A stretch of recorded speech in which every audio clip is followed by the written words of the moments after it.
একটিবার দাঁড়াও দয়াময়, চলে যাওয়ার আগে একটি কথা শুনে যাও প্রভু। আমি তো তোমার জন্য সঞ্চয় করেছিলাম, আমার জন্য নয়। এর জন্য তুমি চিরতরে আমায় ফেলে চলে যাচ্ছ গৌরহরি।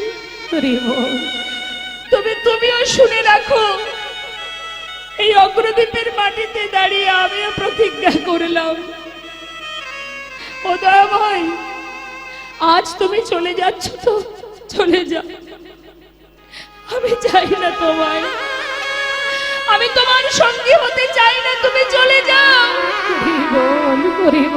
তবে যাওয়ার আগে একটা কথা শুনে যাও,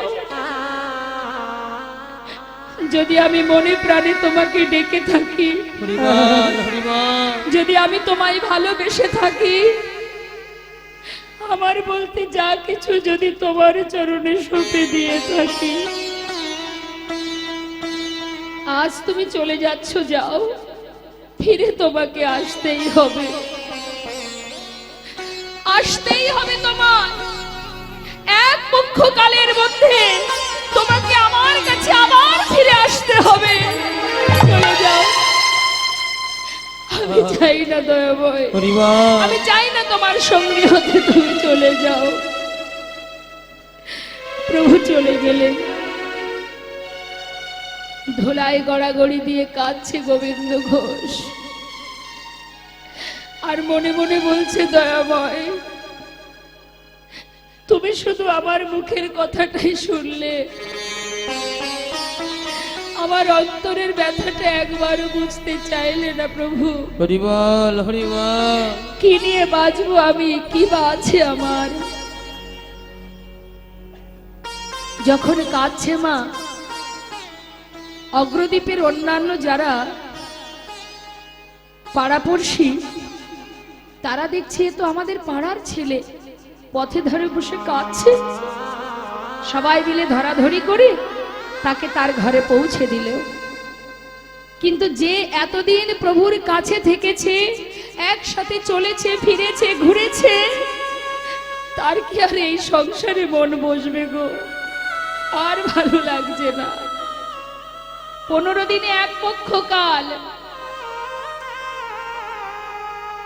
প্রতিজ্ঞাবদ্ধ, তোমাকে আসতে হবে এক পক্ষ কালের মধ্যে। ভক্তই পারে ভগবানের কাছে জোর খাটাতে। তা 15 দিনের এক একটা দিন যাচ্ছে, তার জীবনে যেন মনে হচ্ছে এক এক জনম কেটে যাচ্ছে। থাকতে পারছে না ঘরে, কি নিয়ে বাঁচবো আমি? একদিন, দুদিন, 3 দিন করতে করতে আজ 13 দিন হয়ে গেল। পথপানে চেয়ে গৌরহরি এলো না। মনে মনে স্থির করলেন, প্রভু সত্যি তুমি এলে না, এ প্রাণ আমি আর রাখবো না প্রভু, গঙ্গার জলে নিজেকে বিসর্জন করে দেব। মনে মনে প্রতিজ্ঞা নিয়ে 13 দিনের দিন 1 পা 2 পা করে গঙ্গার ঘাটে যাচ্ছে। তখন গৌরহরি কোথায় আছেন জানেন না? রামকেলিতে, মানে মালদাতে। অন্তরে জানতে পারলেন যে তার ভক্ত গোবিন্দ ঘোষ গঙ্গার জলে ডুবে মরতে চলেছে। তিনি একটা কোষ্ঠী পাথর জলে ভাসিয়ে দিলেন। কখনো শুনেছেন পাথর জলে ভাসে? নামের গুণে শোলা ডোবে, পাথর ভাসে জলে। ভগবান যেই না ভাসিয়েছে, সেই কোষ্ঠী পাথরটা জলে ভাসতে ভাসতে ভাসতে ভাসতে ওই গঙ্গার ধার বরাবর গিয়ে অগ্রদ্বীপের ঘাটে এসে পৌঁছালো। আর এদিকে গোবিন্দ প্রভুর নাম স্মরণ করতে করতে জলে নামছে আর বলছে, প্রভু কেউ জানুক বা না জানুক, তুমি তো জানবে যে তুমি আমাকে ভুলে গেছো, আমি তোমাকে ভুলিনি দয়াময়। তোমারই নাম নিয়ে নিজের প্রাণ বিসর্জন করব আমি। মুখে গৌর নাম করতে করতে যাচ্ছি,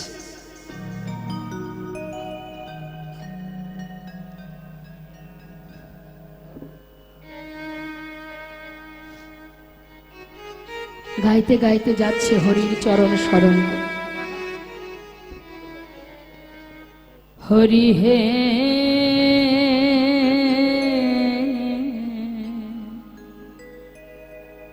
বলো আমার সেদিন কবে হবে, তোমার আশার আশে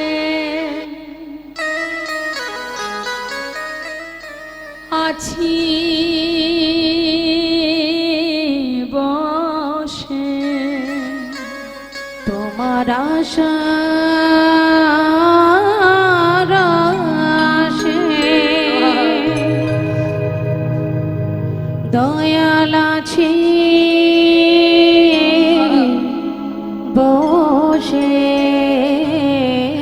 বলো বলো কবে চরণ দেবে দয়াময়। বলো বলো সেদিন কবে বা হবে আমার, সেদিন কবে বা হবে। ভবের মাঝে আসা যাওয়া তোমায় ডাকা হলো না, যা বলবো বলে আমরা এসেছিলাম, আমাদের বলা হলো না। এই ভবের মাঝে আসা যাওয়া তোমায় ডাকা হলো না,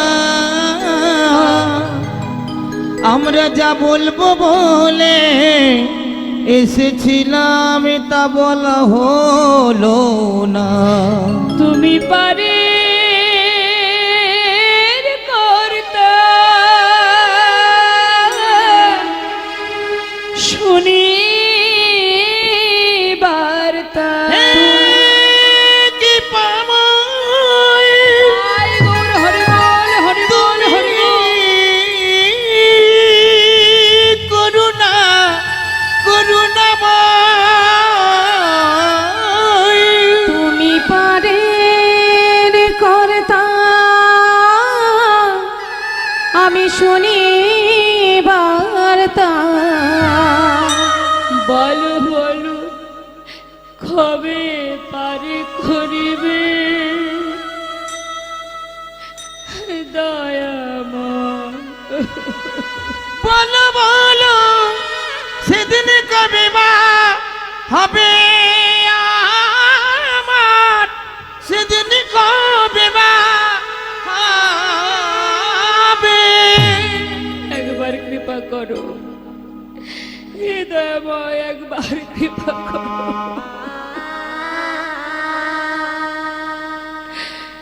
এক পা দু পা করে জলে নামছে,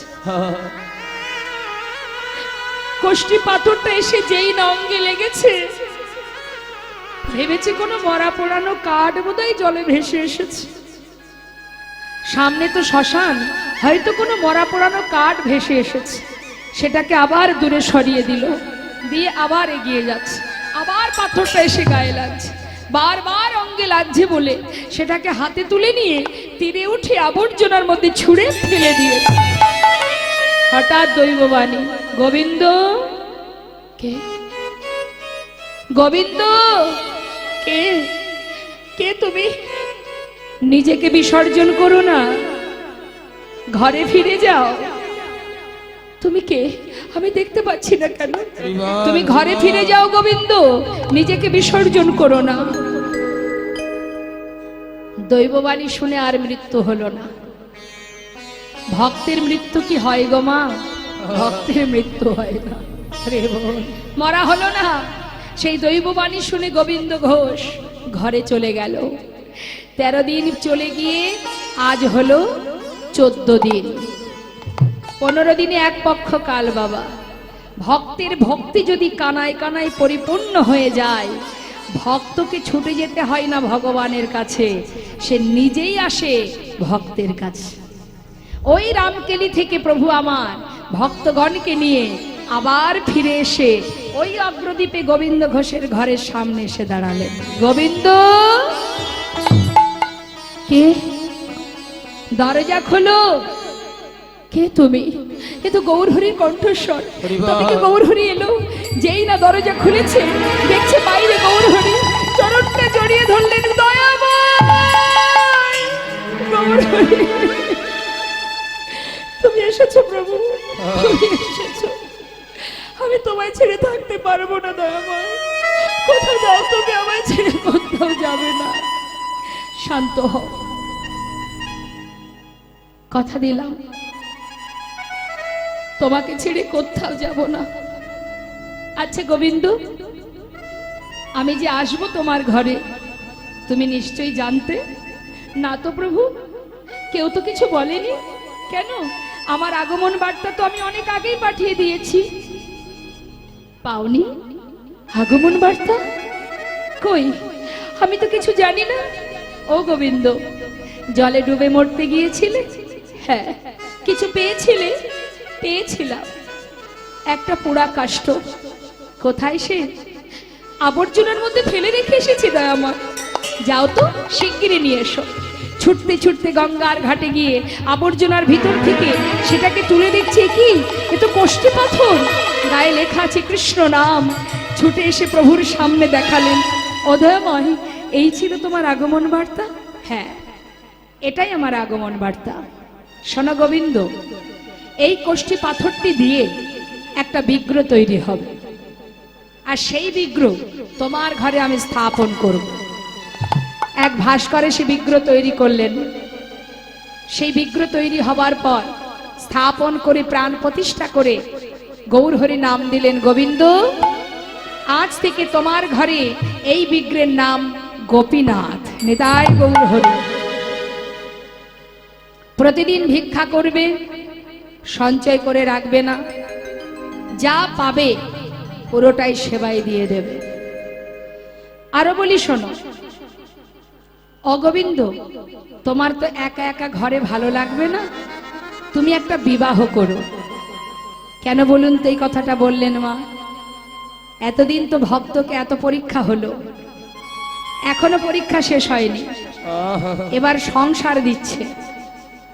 বিবাহ করো, বিবাহ করে দুজনে গোপীনাথের সেবা দেবে। তোমাদের সেবা দেখে এই গোটা অগ্রদ্বীপবাসী সেবা শিখবে। আর আমি এবার যাই। কি বললে তুমি? তুমি চলে যাবে? এই তো তুমি বললে তুমি আমায় ছেড়ে যাবে না, আবার তুমি চলে যেতে চাইছো? কি মনে করেছো তুমি আমি কিছু বুঝি না? আমি তোমায় ছাড়বো না। হাতটা ধরে প্রভুকে নিয়ে ঘরের ভিতরে রেখে দরজাটা বন্ধ করে দিয়ে শিকল তুলে দিলেন। থাকো তুমি ঘরে, আমি তোমায় ছেড়ে থাকতে পারবো না। শিকলটা তুলে দিয়ে যেই না পিছন ফিরে তাকিয়েছে, দেখছে বাইরে গৌরহরি দাঁড়িয়ে আছে। আরে দয়াময়, তুমি বাইরে কি করে? আমি তো তোমাকে ঘরের ভিতরে। আবার দরজা খুলেছে, খুলে কি দেখছে? দেখে ঘরে গোরা, বাইরে গোরা, ঘরে গৌরহরি বাইরে গোরা, ঘরে গোরা বাইরে গোরা, ঘরে গোরা বাইরে আমি গোরা। কি দেখিলাম, কি দেখিলাম, ঘরে গোরা বাইরে গোরা, কি দেখিলাম, কি দেখিলাম, ঘরে গোরা বাইরে গোরা, গৌরহরি গৌরহরি ঘরে গোরা বাইরে গোরা, আমি কি দেখিলাম, কি দেখিলাম, ঘরে গোরা বাইরে দেখে ঘরে গোরা বাইরে গোরা।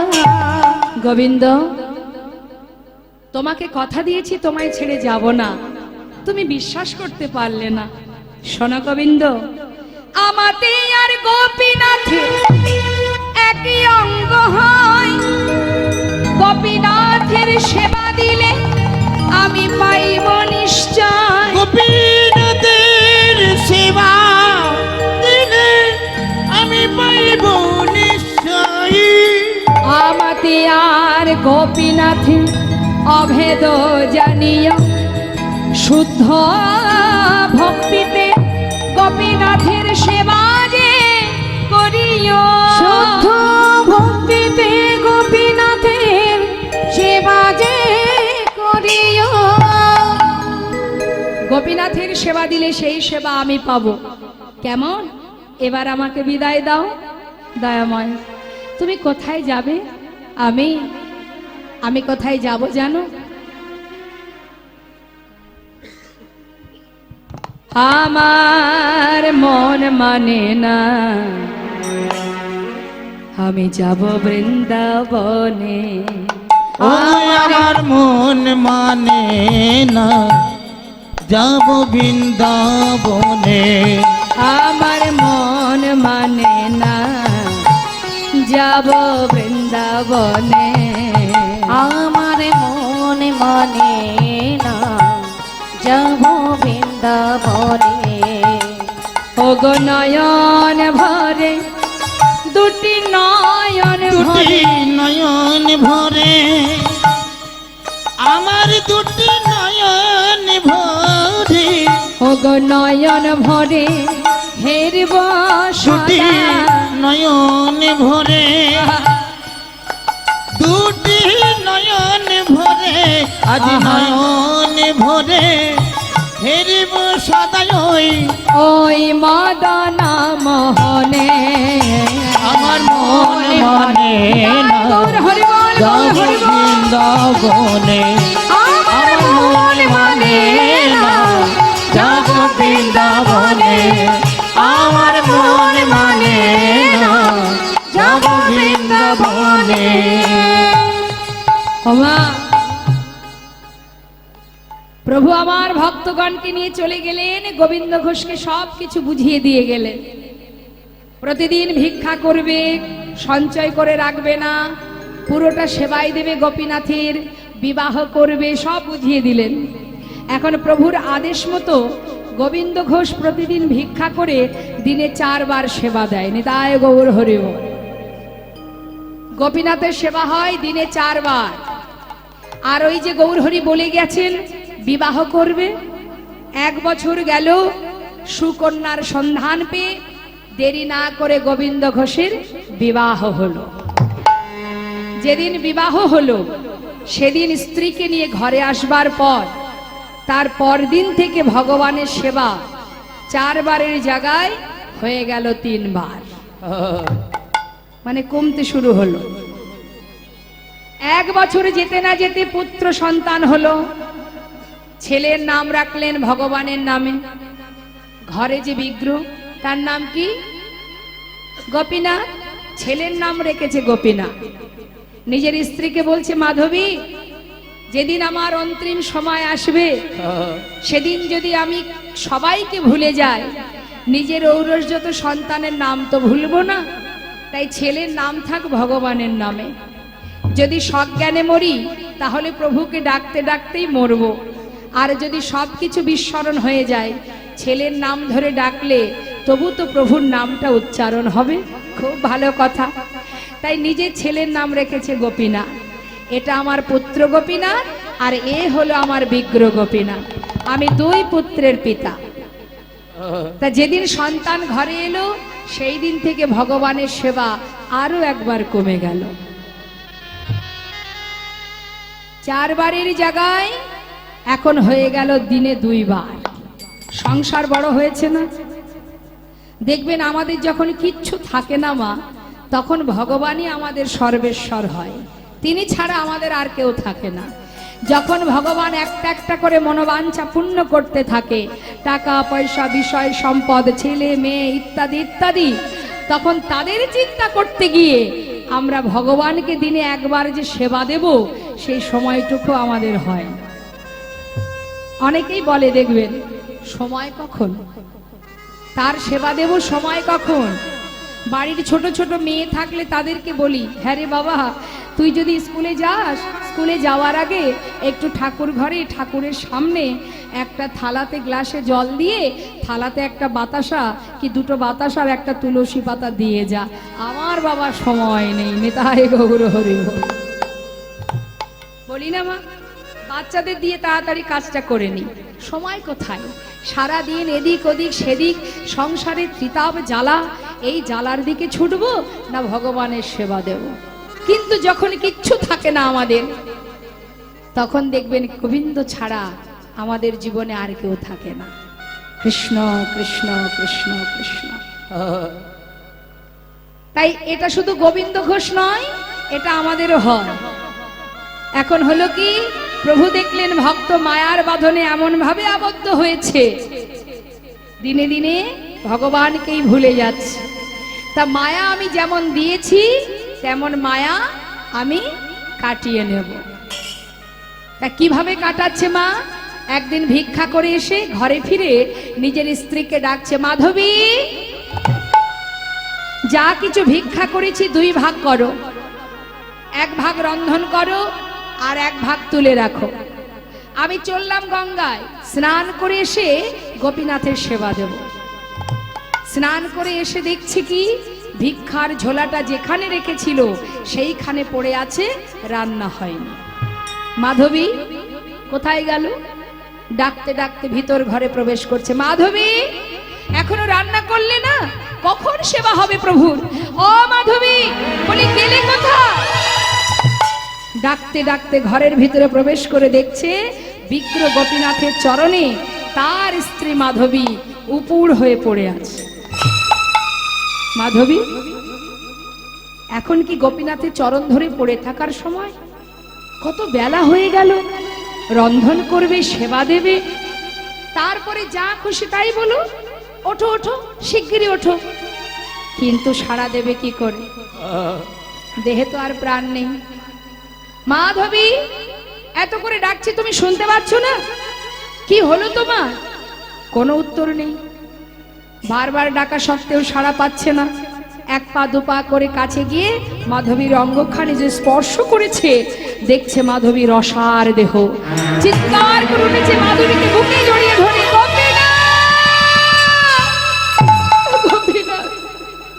তুমি আমার মাধবীকে কেন কেড়ে নিলে? কেন কেড়ে নিলে তুমি আমার মাধবীকে? বলো কেন কেড়ে নিলে? কি অপরাধ করেছে আমার মাধবী? এরকমটা আমরাও বলি না মা? আমাদের জীবনে যদি কোনো দুঃখ আসে আমরাও বলি, কেন তুমি কেড়ে নিলে? কেন তুমি এই কষ্ট দিলে? কেন তুমি দুঃখ দিলে? আহা, গোবিন্দ ঘোষ যখন নিজের স্ত্রী মাধবীকে বুকের মধ্যে জড়িয়ে ধরে কাঁদছে যে আমার মাধবীকে কেন কেড়ে নিলে, পাড়াপড়শি ছুটে এসেছে। গোবিন্দ ঘোষের মাথায় হাত দিয়ে সান্ত্বনা দিয়ে বলছে, শান্ত হও গোবিন্দ, দেখো যে দিয়েছে সেই তো নিয়েছে, তোমার আমার তো কোনো হাত নেই। তোমার মাধবী হলে তোমায় ছেড়ে যেত না, তোমার তো নয়। যে পাঠিয়েছিল সেই নিয়েছে, কেঁদো না। দেখো তোমার একটা সন্তান আছে, তুমি তাকে নিয়ে সংসারে ভালো থেকো, সুখে থেকো। পাড়াপড়শি কি করে মা? কারোর কোনো বিপদ হলে সবাই ছুটে এসে সান্ত্বনা দেয় তো। তা সেই সান্ত্বনা পেয়ে গোবিন্দ ঘোষ আর কিছু বললেন না। তিনি কি করলেন? নিজে হাতে তার স্ত্রী শেষকৃত্য করলেন। করবার পর সংসারে রইল কে?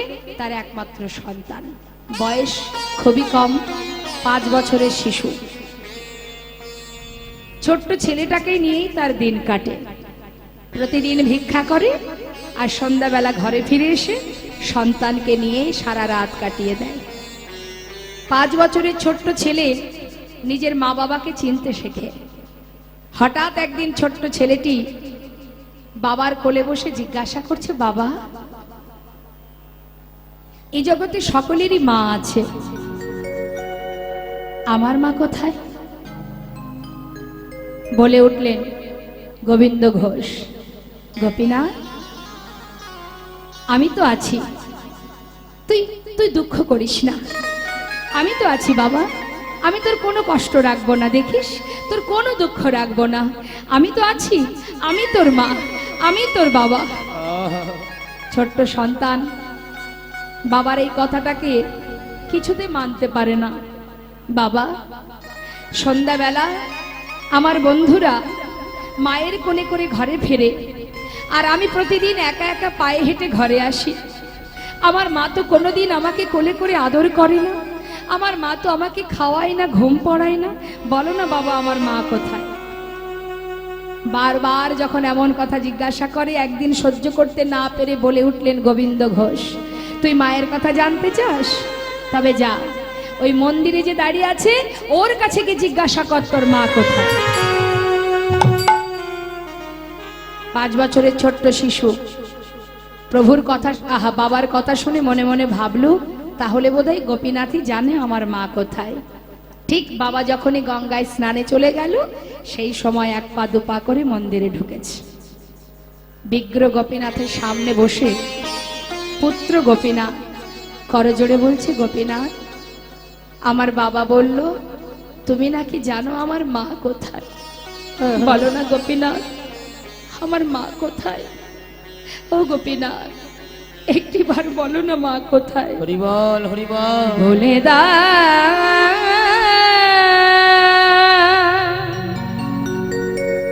হে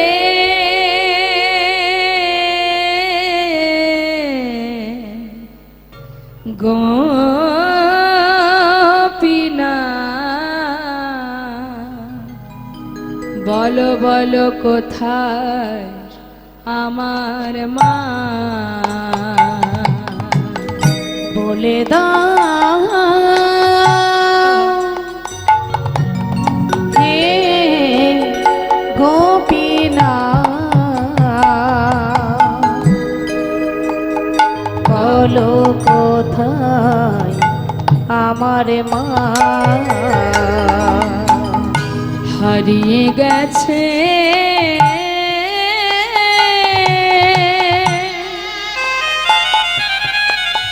মা যে আমার, আমি খুঁজে পেলাম না, না না। বলো বলো কোথায় আমার মা। বলে দাও হে গোপীনাথ, বলো কোথায় আমার মা। ডাকি আমি মা মা বলে,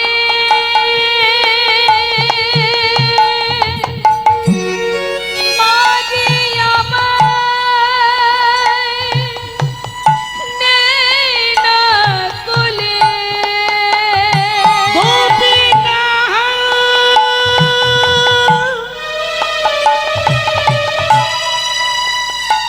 তুমি আমায় বলে দাও,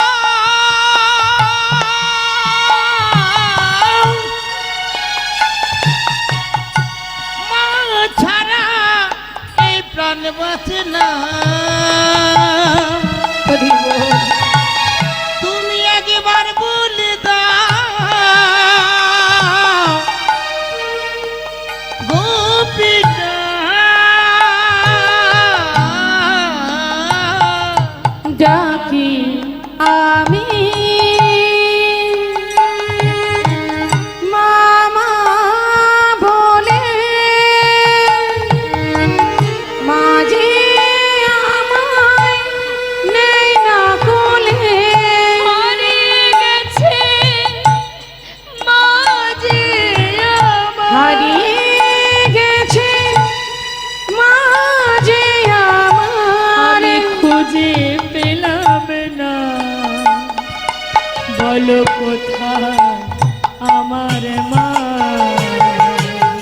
বলে দাও হে গোপীনাথ, বলো বলো কোথায় আমার মা। বলো কোথায় আমার মা। বলো কোথায় আমার মা। এদিকে গঙ্গা থেকে স্নান করে এসে গোবিন্দ ঘোষ নিজের পুত্রকে ডাকছে, গোপীনাথ কোথায় গেলি বাবা? সারাদিন তোকে দেখিনি, একবার আমার কোলে আয়। কিন্তু সন্তানের কান্না শুনে ছুটতে ছুটতে ঘরের ভিতরে প্রবেশ করে দেখছে যে তার পুত্র গোপীনাথ বিগ্রহের সামনে বসে মা মা বলে কাঁদছে। ছুটে গিয়ে বুকের মধ্যে জড়িয়ে ধরেছে, কাঁদিস না গোপীনাথ, ও কোনোদিন বলবে না তোর মা কোথায়। আমি তোর মা, আমি তোর বাবা, তুই আমাকে মা বলে ডাক, আমাকে বাবা বলে ডাক। ওরে তুই ছাড়া যে আমার আর কেউ নেই রে। হরিবল তুই হরিবল। কাঁদিস না গোপীনাথ। হঠাৎ দেখছে তার পুত্রের বদন থেকে ঝলকে ঝলকে রুধির ঝরছে। চিৎকার করেছে গোপীনাথ, তুমি আমার সন্তানটুকু কেড়ে নিও না, আমার স্ত্রীকে কেড়ে নিয়েছো, আমি তো কিচ্ছু বলিনি, আমার পুত্রটুকু তুমি কেড়ে নিও না গোপীনাথ, ও ছাড়া যে আমার আর কেউ নেই। চিৎকার করে গোপীনাথের কাছে চাইছে, কেড়ে নিও না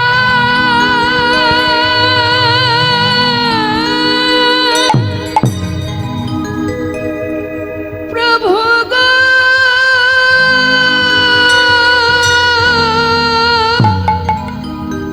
তুমি কেড়ে নিও না,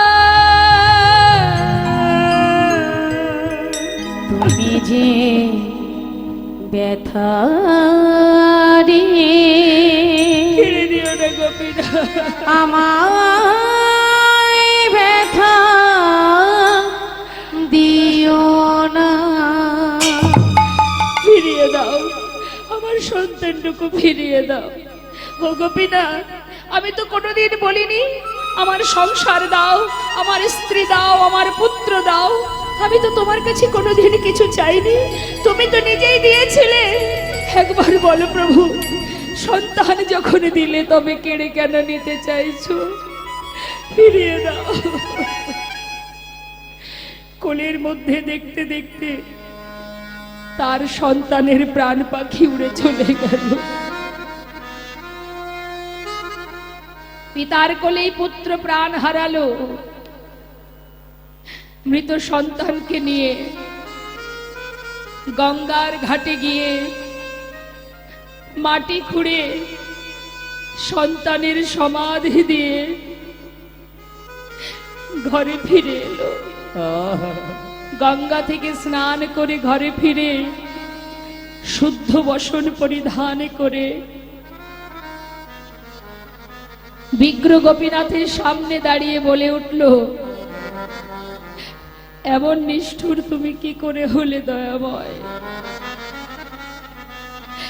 আমি তো তোমার কাছে কিছুই চাইনি, হরিবল হরিবল। তুমি তো দিয়েছিলে, তবে কেন দিয়ে আবার কেড়ে নিলে?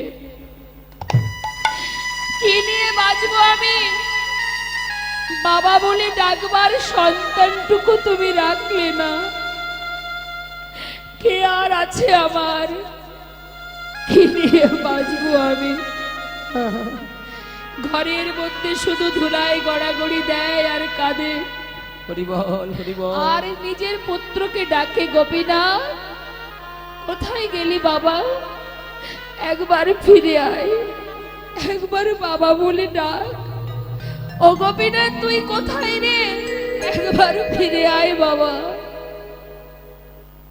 পাগলের ন্যায় ঘরের মধ্যে শুধু গড়াগড়ি যায় আর নিজের পুত্রকে ডাকে। দেখতে দেখতে 3 দিন হয়ে গেল, নিজেও কিছু সেবা করে না, আর গোপীনাথেরও কোনো সেবা হয় না। শুধু ধুলায় গড়াগড়ি দিয়ে গোপীনাথ গোপীনাথ গোপীনাথ চিৎকার করে ডাকে। 4 দিনের দিন বিগ্রহ গোপীনাথ আর বিগ্রহে থাকতে পারছে না। সে ওই বিগ্রহ থেকে সচল মূর্তি ধারণ করে 1 পা 2 পা করে পুত্র সেজে হরিবল হরিবল। গোবিন্দ ঘোষের কাছে এসে ডাকছে, বাবা বাবা। কে? আমি তোমার পুত্র গোপীনাথ। আমার পুত্র? আমার পুত্র তো আর বেঁচে নেই। তুমি কে? আমি তোমায় চিনি না, তুমি চলে যাও। বাবা, একদিন তো তুমি নিজেই বলেছিলে তুমি দুই পুত্রের পিতা। এ জগতে কারোর যদি দুটো সন্তানের মধ্যে একটি মারা যায়, তবে কি বাবা আরেকটি সন্তানকে না খাইয়ে রাখে? আজ 4 দিন হলো তুমি আমায় কিচ্ছু খেতে দাওনি বাবা। আমার যে বড় খিদে পেয়েছে, কিছু খেতে দাও, আমি আর পারছি না। ও, তুমি এসেছো, তুমি আমার কাছে এসেছো, তুমি আমায় বাবা বলে ডাকলে। তুমি জানো এই জগতে সবাই কেন একটা পুত্র সন্তান চায়? শেষের দিনে মাতা পিতার শেষকৃত্য করবার জন্য। হরিবল হরিবল। তুমি তো সবই কেড়ে নিলে, আজ তুমি আমাকে বাবা বলে ডাকলে। তুমি পারবে সন্তান হয়ে পিতার প্রতি কি কর্তব্য করতে হয় জানো? তুমি পারবে করতে? পারবে না। কি করে পারবে? তুমি তো সোনার সিংহাসনে বসে থাকো, তুমি জানবে না, তুমি পারবে না বাবা। এমন কথা বলো না। আমি কথা দিচ্ছি, আমি তোমার পুত্র হয়ে তোমার শেষকৃত্য আমি সমাধা করব। তুমি পারবে? পারবে আমার জন্য কাছা নিতে? পারবো। তুমি পারবে আমার জন্য পিণ্ড দিতে? পারবো বাবা, পারবো। তুমি পারবে? তুমি পারবে আমার জন্য 1 মাস অন্ন খেতে? পারবো, আমি পারবো। এই তোমার অঙ্গ স্পর্শ করে কথা দিচ্ছি বাবা, পৃথিবীতে যতদিন চন্দ্র সূর্যের উদয় হবে ততদিন আমি তোমার শেষকৃত্য করে যাব, কথা দিলাম। এবার কিছু খেতে দাও। গোবিন্দ ঘোষ কয়েক বাড়ি থেকে ভিক্ষা করে এনে কোন রকমে রন্ধন করে প্রভুর সেবা দিয়েছে। এইভাবে বেশ কয়েকদিন চলে গেল। দেখতে দেখতে গোবিন্দ ঘোষ শয্যাশায়ী হলেন, আর চলতে পারে না, উঠতে পারে না। বিছানায় শুয়ে শুয়ে অন্তিম সময়, অন্তিম মুহূর্ত গোপীনাথ গোপীনাথ গোপীনাথ মুখে জপ করে। ভগবান প্রতিদিন পুত্র সেজে গোবিন্দ ঘোষের পাশে এসে কণ্ঠটা জড়িয়ে ধরে বলে, বাবা, বাবা, তোমার কি খুব কষ্ট হচ্ছে? না। কেন কষ্ট হবে রে? সবারই তো আসবে এরকম দিন। প্রত্যেকটি জীবের জীবনে এমন দিন আসবে, সবাইকেই চলে যেতে হবে। কষ্ট হবে কেন? ভগবান পাশে বসে চোখের জলে মুখ ভাসিয়ে কাঁদছে। বাবা, কি হচ্ছে তোমার? কিচ্ছু না। অন্তিম সময় এসেছে, যাবার সময় এসেছে আমার। গোপীনাথ, বলো বাবা, আমায় একটা কাজ করে দিবি? বলো বাবা। আজ কিন্তু আর মনে নেই যে ভগবান স্বয়ং যে পুত্র সে যে পাশে বসে আছে সেটা তার আর খেয়াল নেই। সবকিছু বিস্মরণ হয়ে গেছে, স্মরণে আসছে না কিছু। অন্তিম সময়, শেষ মুহূর্ত, ভেবেছে নিজের পুত্র। ও গোপীনাথ, আমাকে একটু চরণামৃত এনে দে না। ভগবান পাশে বসে সচরণামৃত পান করালেন। গোপীনাথ, বলো বাবা, আমার শিয়রের পাশে একজোড়া করতাল আছে, যাওয়ার আগে একটু নাম শোনাবি?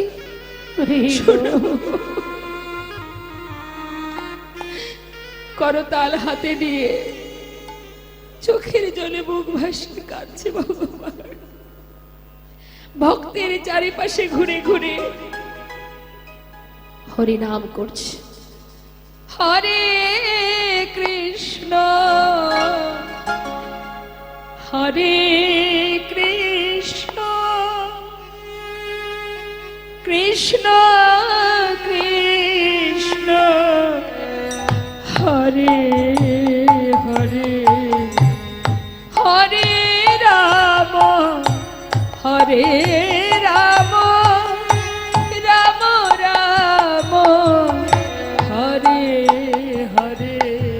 হরে কৃষ্ণ হরে কৃষ্ণ কৃষ্ণ কৃষ্ণ হরে হরে, হরে রাম হরে রাম রাম রাম হরে হরে। হরে কৃষ্ণ হরে কৃষ্ণ কৃষ্ণ কৃষ্ণ হরে হরে, হরে রাম হরে রাম রাম রাম হরে হরে। হরে কৃষ্ণ হরে কৃষ্ণ কৃষ্ণ কৃষ্ণ হরে হরে, হরে রাম হরে রাম রাম রাম হরে হরে। বলো হরে কৃষ্ণ হরে কৃষ্ণ কৃষ্ণ কৃষ্ণ হরে হরে, গৌর হরি বল, হরি বল, গৌর হরি বল। হরে রাম রাম রাম হরে হরে। নাম শুনতে শুনতে প্রাণ পাখি উড়ে চলে গেল, কেউ জানলো না। গোপীনাথ পুত্র সেজে গ্রামবাসীকে ডেকে বললেন, তোমরা শিগগিরই এসো, আমার বাবা মারা গেছে, তার শেষকৃত্য করতে হবে। জানতে পেরে গ্রামবাসী ছুটে এলো।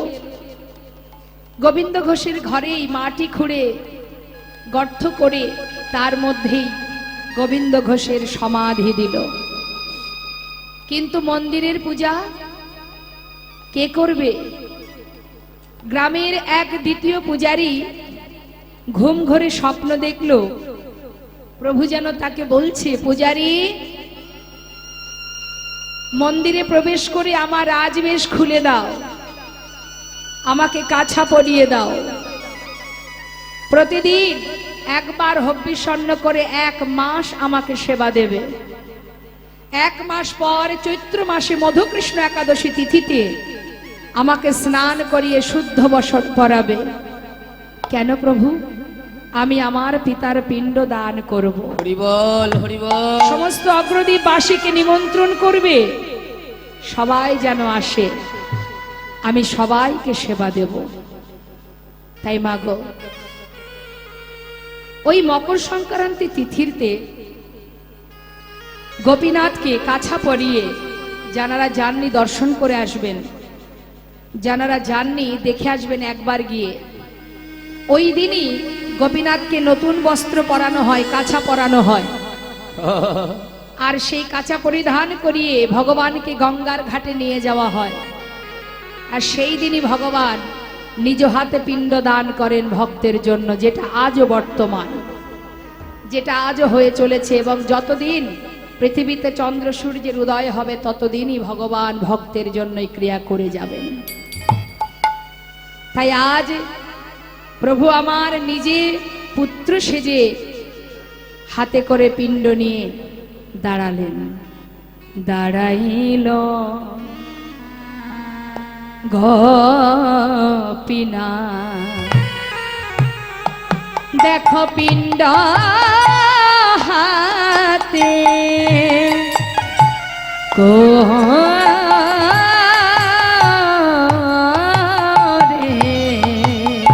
ওই দেখো দাঁড়াইল গোপিন পিতৃকার্য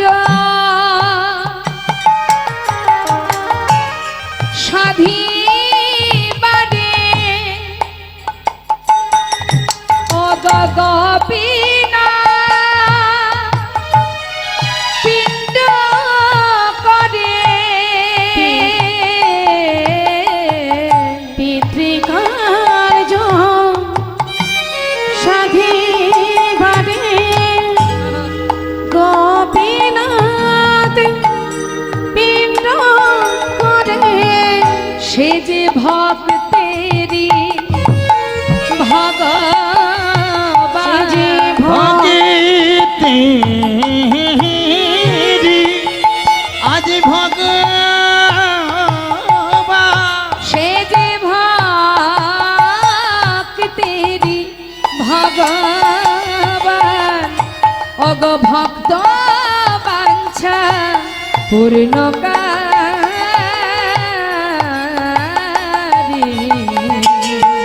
দেখো দাঁড়াইল গোপিন ওই না পিণ্ড করে কোধি দেখো দাঁড়াইল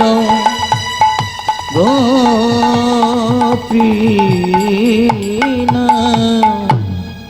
তাই তো মহাজন বললেন যুগে যুগে তুমি এসেছ ধরাতে রাখিতে তোমারি ভক্তির মা ওই না যুগে যুগে তুমি এসেছ ধরাতে রাখিতে তোমারি ভক্তের মা হরে কৃষ্ণ কৃষ্ণ কৃষ্ণ হরে হরে হরে রাম রাম রাম হরে বলো হরে হরে কৃষ্ণ কৃষ্ণ কৃষ্ণ কৃষ্ণ হরে হরে হরে রাম রাম রাম হরে হরে আজানো লম্বিত ভুজ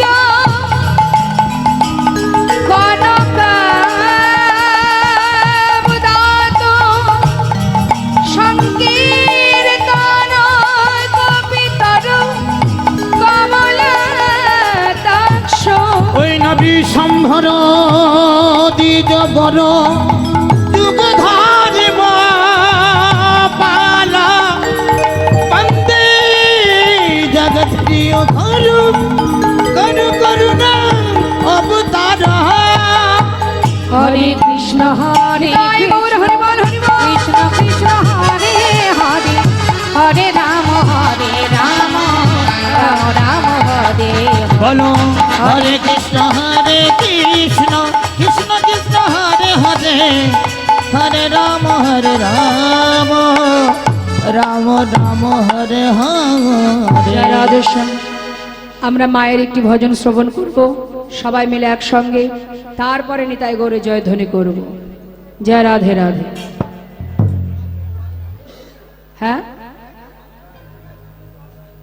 জয়ন্ত সিং বলে কেউ যদি থাকেন মাইক ম্যানের কাছে আপনার বাচ্চা আছে সে কাঁদছে একটু নিয়ে যান কার নাম জয়ন্ত সিং ওর বাবার নাম জয়ন্ত সিং আচ্ছা জয়ন্ত বাবু কে আছেন আপনার সন্তান এখানে হরি বল জানে তাই জয় গো আচ্ছা আমরা সবাই মিলে একটি মায়ের গান শুনবো হ্যাঁ জয় রাধেশ্যাম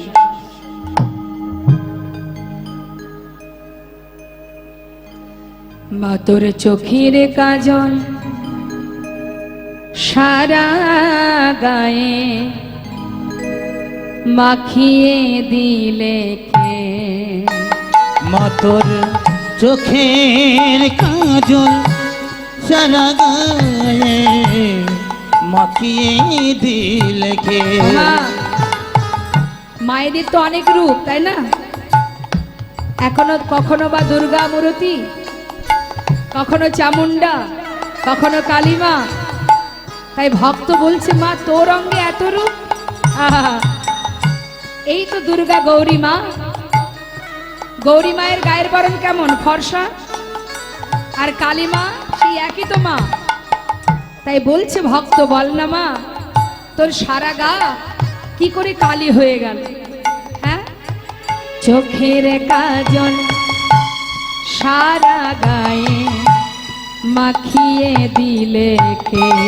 মা তোর চোখের কাজল সারা গায়ে মাখিয়ে দিলে কে?